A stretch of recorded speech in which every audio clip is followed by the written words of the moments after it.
Pada bulan November 1988, Junko Furuta hanyalah seorang gadis remaja biasa. Dia cantik, dia cerdas, dan merupakan murid unggulan di sekolahnya. Dia memiliki reputasi sebagai gadis baik. Dia tidak minum, dia tidak merokok, apalagi menggunakan narkoba. Namun, itu sebelum dia bertemu dengan anak dajjal bernama Hiroshi Miyano.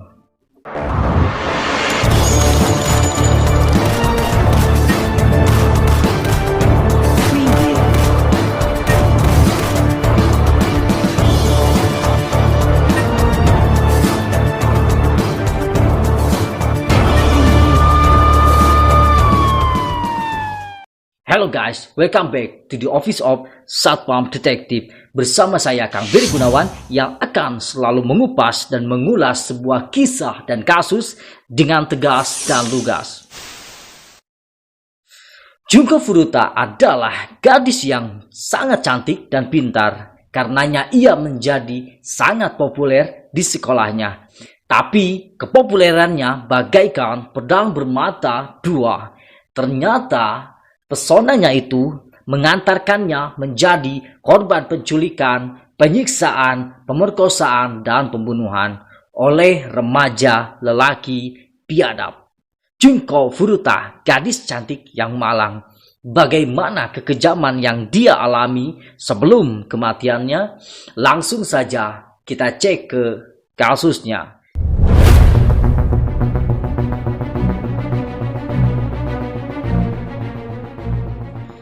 Hiroshi Miyano dikenal sebagai berandalan dan tukang bully di sekolah.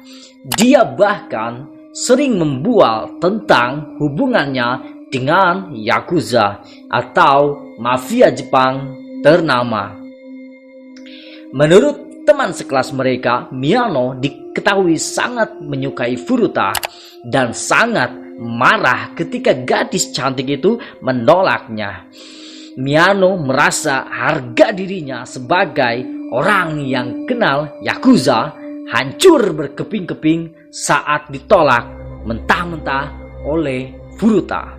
Beberapa hari setelah menerima penolakannya, Miyano dan temannya yang bernama Minato Nobuharu berkeliaran di sekitar taman lokal di Misato dan mencoba mencari perempuan-perempuan untuk melampiaskan hasrat dajjal mereka. Mereka mencoba mengintimidasi gadis-gadis remaja yang lewat agar mereka mau diajak karaoke. Dan kalian pasti tahu apa yang mereka inginkan selanjutnya. And you know lah seperti apa. Sekitar pukul 8:30 malam, mereka berdua melihat Furuta mengendarai sepedanya dalam perjalanan pulang dari kerja part-time-nya. Seperti siswa SMA di Jepang pada umumnya, Furuta melakukan kerja paruh waktu saat itu. Tak ada angin, tak ada hujan. Tanpa aba-aba, tiba-tiba Minato lantas menendang Furuta dari sepedanya dengan dalih mencari gara-gara, di mana Miyano kemudian akan datang dari ujung gang dan berpura-pura menyelamatkan Furuta. Skema umum para jomblo ngenes. Setelah membantu Furuta berdiri, Miyano menawarkan dirinya untuk mendampingi Furuta sepanjang perjalanan pulang. Furuta tentu saja menerima tawaran itu pasca kejadian barusan. Sayangnya, Furuta tidak pernah sampai ke rumahnya.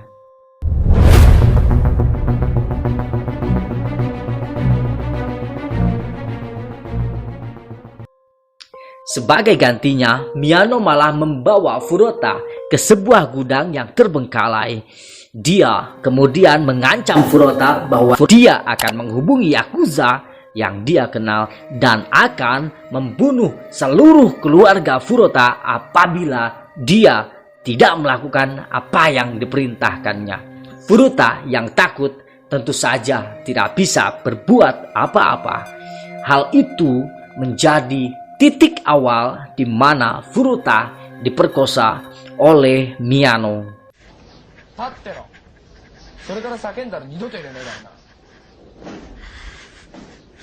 Setelah puas mempermainkan Furuta, Miyano kemudian membawa Furuta ke sebuah taman di mana Minato bersama Cho Okura dan Yasushi Watanabe sudah menunggu mereka.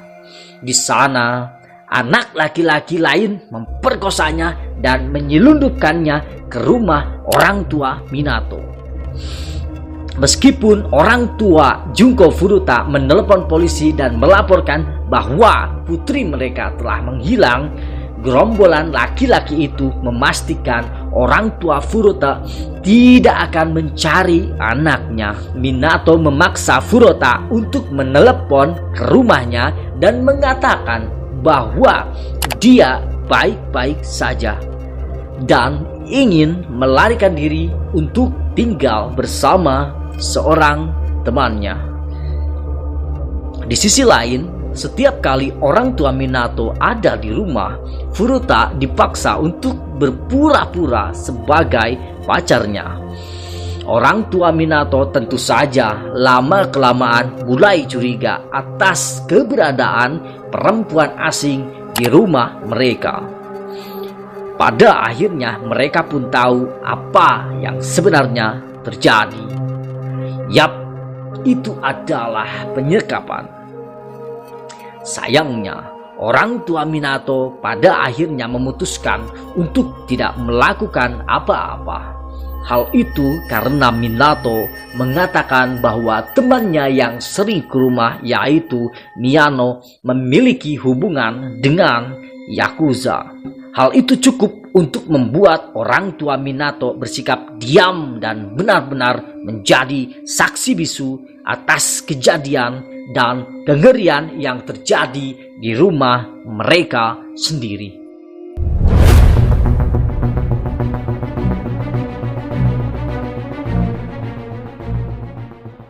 Selama 44 hari, Junko Furuta diperkosa lebih dari 400 kali. 400 kali guys. Mereka bahkan akan mengundang beberapa teman yang lain untuk ikut melecehkan dan menyiksa Furuta.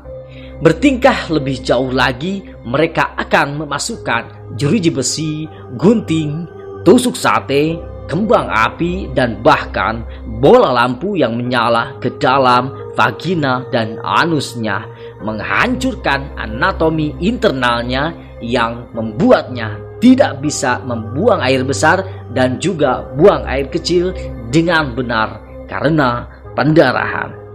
Ketika mereka sedang tidak memperkosanya, gerombolan laki-laki itu biasanya akan memaksanya melakukan hal-hal buruk seperti memakan kecoa hidup-hidup, masturbasi di depan mereka, dan minum air kencingnya sendiri.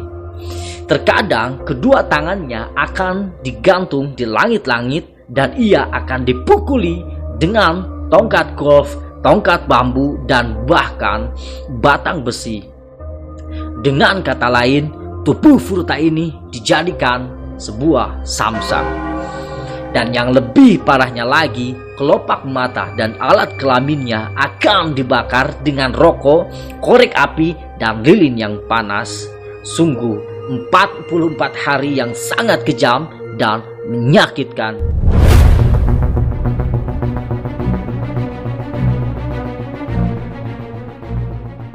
Dua kali polisi dikabarkan atas kondisi Furuta dan dua kali pula mereka gagal turun tangan. Pertama, seorang anak laki-laki yang diundang ke rumah Minato oleh Miyano pulang ke rumah. Setelah dia melihat Furuta dalam kondisi yang sangat mengenaskan, dia lalu memberitahu saudaranya tentang apa yang terjadi. Lalu saudara laki-laki itu kemudian memberitahu orang tuanya yang kemudian menghubungi polisi. Polisi muncul ke rumah Minato, tetapi mereka diyakinkan oleh orang tua Minato bahwa tidak ada gadis di dalam. Jawabannya jelas cukup memuaskan polisi karena mereka tidak pernah kembali ke rumah itu lagi selama beberapa waktu. Hanya diberikan jawaban seperti itu, polisi pun langsung pulang. Kedua, Furuta sendiri yang menelepon dari ponsel milik keluarga Minato yang dia sembunyikan. Sayang, 1000 kali sayang, sebelum dia mengatakan apa-apa, gerombolan anak-anak lelaki itu memergokinya. Ketika polisi meneleponnya kembali, Miyano meyakinkan mereka bahwa panggilan itu hanyalah salah paham. Setelah rentetan peristiwa yang janggal, laporan keluarga Furuta, laporan keluarga laki-laki tadi, panggilan aneh yang dikonfirmasi hanya salah paham, apakah kepolisian tidak merasa curiga? Goblok! Sebagai hukuman karena Furuta telah memanggil polisi, mereka kemudian menyiram kaki Furuta dengan minyak tanah Dan membakarnya.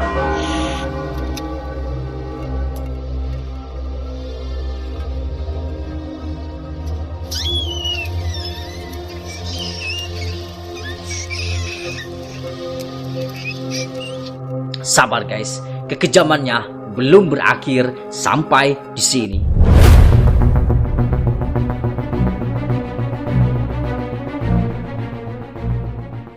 Butuh waktu yang cukup lama sampai Furuta harus meninggal agar kasusnya benar-benar diselidiki serius oleh pihak kepolisian. Gerombolan anak laki-laki yang menyekap Furuta dilaporkan emosi ketika mereka dikalahkan Furuta dalam permainan mahjong. Alhasil, mereka pun menyiksa Furuta habis-habisan. Setelah mengalami berbagai macam penyiksaan, pada akhirnya tubuh Furuta tak sanggup lagi menahan semua penderitaannya. Dia menghembuskan nafas terakhirnya pada tanggal 4 Januari tahun 1989. Takut dituduh melakukan pembunuhan, mereka kemudian menyembunyikan tubuh Junko Furuta ke dalam sebuah tong, mengisinya dengan ratusan liter semen sebelum dibuang. Dengan kata lain, tubuh Furuta ini dibeton. Itulah kenapa kasus ini dikenal dengan sebutan Pembunuhan gadis SMA terbungkus beton. Nasi telah menjadi bubur. Setelah 2 minggu berlalu, polisi baru menangkap Miyano dan Ogura dengan tuduhan pemerkosaan dan penyiksaan. Selama interogasi Miyano, polisi menyebutkan bahwa mereka mencurigai Ogura, yang tentu polisi tahu mereka semua terlibat, namun mereka sedang melakukan interogasi psikologis. Percaya bahwa Miyano sedang diajak membongkar kejahatan Ogura, dia pun memberitahu polisi letak mayat Furuta dibuang. Selama beberapa hari berikutnya, setiap tersangka akan secara bodoh mengaku dalam interogasi dan permainan psikologis polisi. Pada akhirnya, keempat komplotan ini pun ditahan. Tapi saya pastikan kekesalan kalian belum akan berakhir di sini.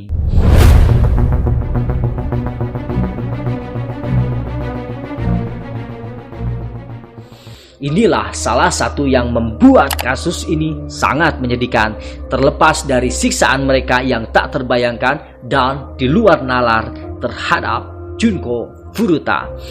Gerombolan anak-anak Dajjal itu menerima hukuman yang sangat ringan, bahkan untuk pelaku di bawah umur. Alasannya tentu saja karena mereka masih di bawah umur dan dilindungi hukum perlindungan anak. Keempat remaja itu mengaku bersalah, melukai korban dan menyebabkan kematian, bukannya pembunuhan. Bahkan pengadilan merahasiakan identitas keempatnya karena mereka masih di bawah umur saat kejahatan tersebut dilakukan. Meski akhirnya beberapa jurnalis berhasil mengungkap identitas mereka dan berhasil mempublikasikan nama mereka dan meyakini bahwa mereka tidak pantas mendapatkan anonimitas, atas apa yang telah mereka perbuat. Selama proses peradilan, beberapa orang bahkan pingsan saat mendengar detail pemerkosaan dan penyiksaan brutal yang mereka lakukan. Yang membuat kisah ini memilukan hati adalah Junko Furuta ternyata bisa saja diselamatkan jika saja para saksi atau kepolisian lebih sedikit berusaha. Dan yang lebih menyebalkannya lagi adalah bahwa keputusan pengadilan mengungkapkan bahwa kasus pembunuhan Junko Furuta merupakan suatu ketidaksengajaan. What the fuck? Hiroshi Miyano dijatuhi hukuman 20 tahun. Minato dijatuhi hukuman 5 hingga 9 tahun. Cho Ogura dihukum 8 tahun. Dan Yosushi Watanabe dihukum 5 hingga 7 tahun. Selebihnya, orang-orang hanya mampu berandai-andai. Hukuman mereka bisa saja sepenuhnya berbeda apabila sidang tersebut dilakukan di tempat atau di negara lain, atau apabila mereka berumur 1 atau 2 tahun lebih tua. Tentu saja hubungan antara Miyano dan Yakuza tidak bisa dikonfirmasi bahwa itu nyata atau hanyalah bualan semata. Beberapa orang percaya bahwa dia punya koneksi Yakuza, sedangkan yang lain menganggap dia tidak lebih hanyalah sebagai bedebah pembohong yang sadis. Menurut info yang kami dapatkan, keempat pelaku ini kini semuanya telah bebas. Dan mereka semua telah merubah nama mereka masing-masing. Dan kabar buruknya, tidak satupun dari mereka yang menunjukkan tanda-tanda penyesalan. Mereka masih sering melakukan pelanggaran hukum yang sepertinya kejahatan telah mendarah daging dalam diri mereka. Kini mereka dengan riang gembira menceritakan kisah mereka dan menyombongkan peran mereka masing-masing dalam penculikan, penyiksaan, dan pemerkosaan terhadap Junko Furuta. Oke guys, begitulah kisah memilukan Junko Furuta yang membuat hati kita dan hati orang-orang hancur karenanya. Bahkan orang bertanya, mengapa para pelaku tidak dihukum mati saja? Saya pribadi tidak setuju dengan itu. Saya merasa mereka tidak pantas dihukum mati dengan cepat begitu saja. Mereka seharusnya ditawan, disiksa, diperkosa, dan dibiarkan hidup selama mungkin sambil dipermalukan. Reka ulang perbuatan biadab mereka dan kembalikan penderitaan itu kepada mereka. Justru hal yang keji jika kita menyamaratakan semua remaja, membuang uang, membiayai rehabilitasi mereka yang jelas-jelas sudah tidak punya harapan. Apakah mereka pantas mendapatkan hak asasi saat mereka tidak berpikir 2 kali ketika merampas hak asasi Furuta? Bagaimana pendapat kalian? Saya Peri Gunawan undur diri dan tetap waspada.